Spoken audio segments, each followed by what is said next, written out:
नमस्कार दोस्तों। तो बात करने वाले हैं आज class 10 chapter 3 pair of linear equation in two variable. इससे पहले क्लास 9 में पढ़े हैं linear equation in one variable, मतलब उसमें था सिर्फ वन वेरिएबल था। अब 10th में पढ़ने वाले अब दो वेरिएबल का बात होगा। तो देखिए, वेरिएबल जब दो रहेगा तो आपको दो इक्वेशन भी चाहिए। उसमें एक इक्वेशन था, उसी को सॉल्व करते थे, लेकिन इसमें दो वेरिएबल है यानी कि दो इक्वेशन चाहिए। तो देखिए, सबसे पहले बात करते हैं लीनियर इक्वेशन का स्टैंडर्ड फॉर्म किस तरह से होता है। तो देखिए, स्टैंडर्ड फॉर्म है, आपको पता होगा a1x plus b1y plus c1 equal to 0। यहाँ एग्जाम्पल दिया हुआ 2x plus 3y plus 2 equal to 0। यहाँ देखिए x का कोफिशिएंट क्या है, x का कोफिशिएंट यहाँ a1 है। तो देखिए x का कोफिशिएंट यहाँ का 2 है, यानी कि a1 बराबर आपका आया 2 आया।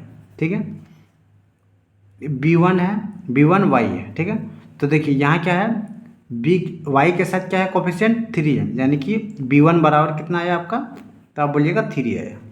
उसी तरह c1 क्या है, कांस्टेंट है, यहाँ क्या है 2 कांस्टेंट है, तो c1 बराबर क्या आया आपका 2 आया। समझे, a1 आया 2, b1 आया 2 और c1 आया 2। उसी तरह इक्वेशन 2 में देखिए क्या है, a2 है, यहाँ पे क्या है x का कोफिशिएंट क्या है 5 है, तो यहाँ a2 बराबर आपका 5 आ गया, a2 बराबर 5 आ गया। b2 y है, यहाँ क्या है 7y, तो y का कोफिशिएंट क्या है, यहाँ b है, b2 है, यहाँ y का कोफिशिएंट क्या है, तो आप बोलिएगा 7 है, तो y बराबर 7 आया। उसके बाद देखिए क्या है c2 है, यहाँ 8 है, तो c2 क्या है कांस्टेंट है, तो यहाँ 8 क्या है कांस्टेंट है, यानी कि c2 बराबर आपका क्या आया 8 आया। समझ गए, आगे बढ़ते हैं। अब नेक्स्ट बात करते हैं, आपको दो इक्वेशन दिया रहेगा। ठीक है, इक्वेशन 1 और 2। अब ये दो इक्वेशन दिया रहेगा, आप इसको सॉल्व कैसे कीजिएगा, क्या क्या मेथड है क्या ये दो इक्वेशन को सॉल्व कर सके।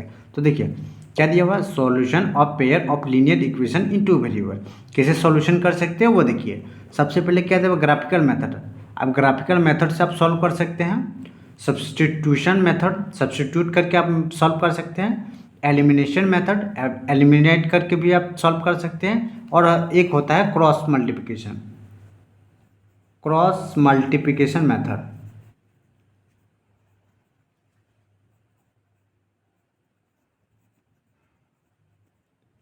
वो मेथड से भी सॉल्व कर सकते हैं। तो एक एक बात करते हैं कि देखिए ग्राफिकल मेथड में क्या होता है।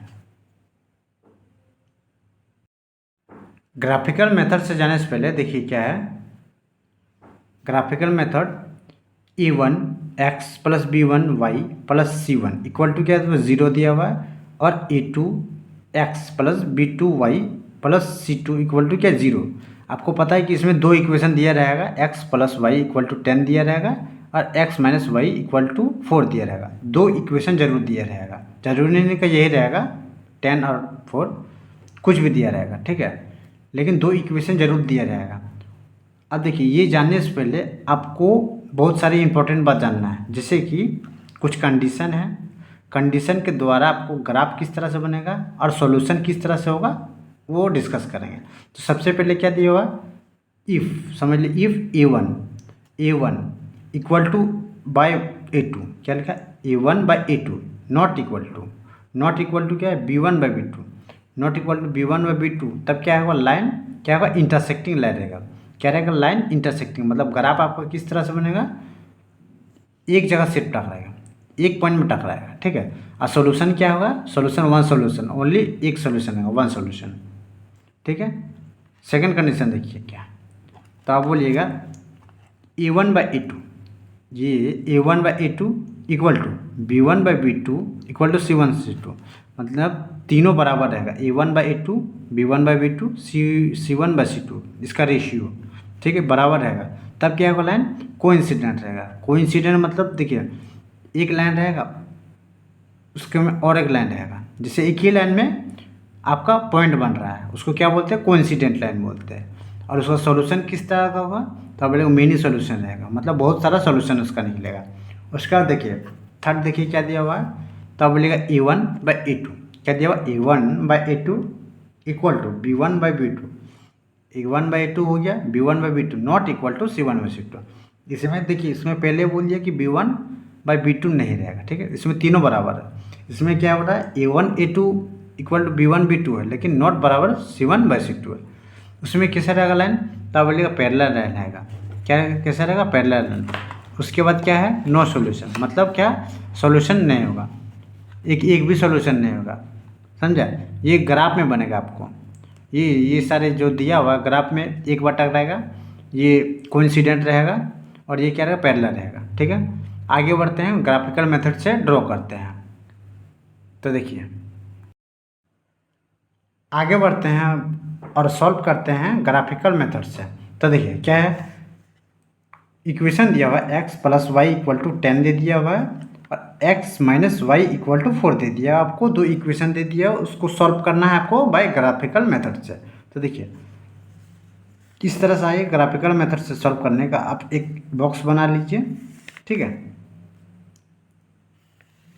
और लिखिए।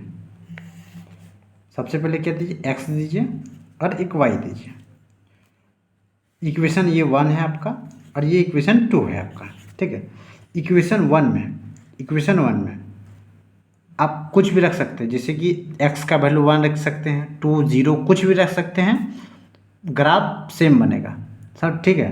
तो मान लीजिए आप x का वैल्यू अगर 0 रखें, x का वैल्यू अगर 0 रखें तो y का वैल्यू कितना आएगा। देखिए x का वैल्यू अगर 0 रखें तो y का वैल्यू आएगा कितना, 10 आएगा, कितना है, 10। उसी तरह अब y का वैल्यू, अब y का वैल्यू 0 रखे तो y का वैल्यू 0 रखे तो 10। x का वैल्यू कितना आएगा, तो x का वैल्यू आएगा, आप बोलिएगा 10 आया, कितना है, 10। तो यहाँ 10 लिखिए, ठीक है। उसी तरह सेकंड इक्वेशन का देखिए, यहाँ बनाइए बॉक्स उसी तरह सेम, ये बन गया बॉक्स आपका, ठीक है। अब इसको छोड़िए, सेकंड इक्वेशन को देखिए। अब बोलिएगा x का वैल्यू 0 रखिएगा, x का वैल्यू अगर 0 रखिएगा तो क्या होगा, फिर से यहाँ से लिखिए x और y, ठीक है। अब बोलिए x है, x का वैल्यू अगर 0 रखिएगा तो y का वैल्यू कितना आएगा। देखिए x का वैल्यू 0 रख दिए तो y का वैल्यू कितना है, -4, ठीक है। और जब y का वैल्यू 0 रख दिए तो y के बराबर अगर 0 रख दिया तो x का वैल्यू कितना है, तो आप बोलिए x का वैल्यू आया 4। तो देखिए आपको कोऑर्डिनेट निकला x y, एक x y आया मतलब 0 और 10 आया, ठीक है। उसके बाद दूसरा क्या है, तो आप बोलिएगा 10 0 आया। उसके बाद थर्ड क्या आया, 0 - 4 आया, और 4 क्या आया, 4 + 0 आया। इसको आप ग्राफ में ड्रॉ कीजिए। तो देखिए सबसे पहले ग्राफ में जाते हैं, तो आपका कोऑर्डिनेट निकला 0 10 10 0 0 -4 और 4 0 आपका कोऑर्डिनेट निकला। अब इसको ग्राफ में किस तरह से ड्रॉ करते हैं वो देखिए। तो सबसे पहले आपके सामने ये ग्राफ है, ये आपका ग्राफ हुआ, ठीक है। और जो डिस्टेंस है आपका यहाँ से यहाँ का दूरी, ये एक डिस्टेंस है, फिर यहाँ से 1 डिस्टेंस 1 यूनिट करके है। उसी तरह देखिए सबसे पहले क्या निकला आपका 0 0 और 10। अब 0 और 10 देखिए, 0 10 मतलब क्या, आपका x का 0 है और y का 10 है, तो ये कहाँ बनेगा, 0 10, यानी कि ये रहा आपका एक पॉइंट यहाँ निकला 0, x एक्सिस में 0 है, y का वैल्यू 10 है, यानी कि देखिए ये 10, ये आपका एक पॉइंट निकला, ठीक है। उसके बाद क्या है 10 0, यानी कि x का वैल्यू 10 है और y का वैल्यू 0, यानी x कोऑर्डिनेट पे बनेगा। तो देखिए 10 0, ये आपका दूसरा पॉइंट होगा, ठीक है। तीसरा पॉइंट देखिए क्या है, 0 - 4, क्या है 0 - 4, तो 0 - 4 कहाँ है, तो आप बोलिएगा देखिए एक यहाँ पॉइंट है 0 0 x है और -4 है नीचे, माइनस वाला आता है नीचे, तो ये क्या होगा 0 - 4, ये पॉइंट होगा। और लास्ट क्या है 4 और 0, यानी 4 0 मतलब कि 4 आया है क्या आपका x है और 0 है वो y है। तो देखिए कहाँ आएगा, तो ये रहा पॉइंट 4 0, ये आपका पॉइंट आया। अब देखिए ये लाइन, देखिए दो लाइन है, एक लाइन यहाँ एक लाइन है, टच कहाँ कर रहा है 7 3 में। तो आप लिखिएगा कि जो लाइन है कोऑर्डिनेट कर रहा है, इंटरसेक्ट कर रहा है, किस में कर रहा है 7 3 में इंटरसेक्ट कर रहा है, और भी वन सॉल्यूशन के साथ। आगे बढ़ते हैं